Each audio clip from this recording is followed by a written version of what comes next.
एक समय की बात है, एक सुंदर सा गांव था, सब्जीपुर। इस गांव में टमाटर, आलू, बैंगन, गोभी और मिर्च सभी मिलजुल कर रहते थे। टमाटर थोड़ा भावुक था, आलू सबसे समझदार था, मिर्च थोड़ी गुस्सैल थी और गोभी सबकी देखभाल करने वाली थी। हर दिन गांव में हंसी, खेल और खुशी का माहौल रहता था। लेकिन एक दिन अचानक गांव के बाहर से एक डरावनी खबर आई। किसी ने कहा, एक खतरनाक बीमारी आ गई है, कोरोना। यह सुनते ही पूरे गांव में डर फैल गया। सब्जियां घबरा गईं और समझ नहीं पा रही थी कि क्या करें। गोभी ने सबको समझाते हुए कहा, अब हमें सावधान रहना होगा। तभी आलू ने भी कहा, सब लोग अपने अपने घर में रहो, बाहर मत निकलो। कुछ ही समय में पूरे गांव में लॉकडाउन लग गया। सब्जियां अपने अपने घरों में बंद हो गईं, बाजार बंद हो गया और सड़कों पर सन्नाटा छा गया। अब कोई किसी से मिलने नहीं जा रहा था। टमाटर खिड़की के पास बैठकर उदास हो गया और बोला, अब हम दोस्तों से कैसे मिलेंगे?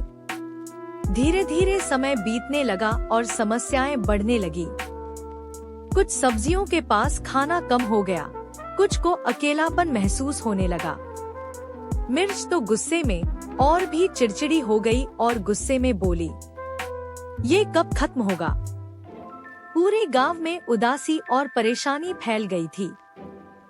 लेकिन आलू चुपचाप सब कुछ देख रहा था और गहराई से सोच रहा था। अचानक उसके दिमाग में एक अच्छा विचार आया।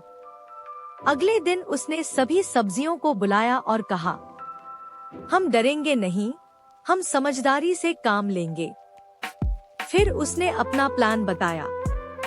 हम दूर दूर रहकर बात करेंगे, मास्क पहनेंगे, हाथ धोते रहेंगे और सबसे जरूरी, हम एक दूसरे की मदद करेंगे। सभी सब्जियों को यह बात पसंद आई और उन्होंने मिलकर इस योजना को अपनाना शुरू कर दिया। अब गांव में बदलाव आने लगा। गोभी जरूरतमंदों को खाना देने लगी, टमाटर सबको हंसाने लगा, मिर्च ने भी अपना गुस्सा छोड़कर दूसरों की मदद करनी शुरू कर दी। धीरे धीरे गांव में उम्मीद वापस आने लगी। सब्जियां एक दूसरे का साथ देने लगी और माहौल पहले से बेहतर होने लगा। कुछ समय बाद कोरोना का असर कम होने लगा।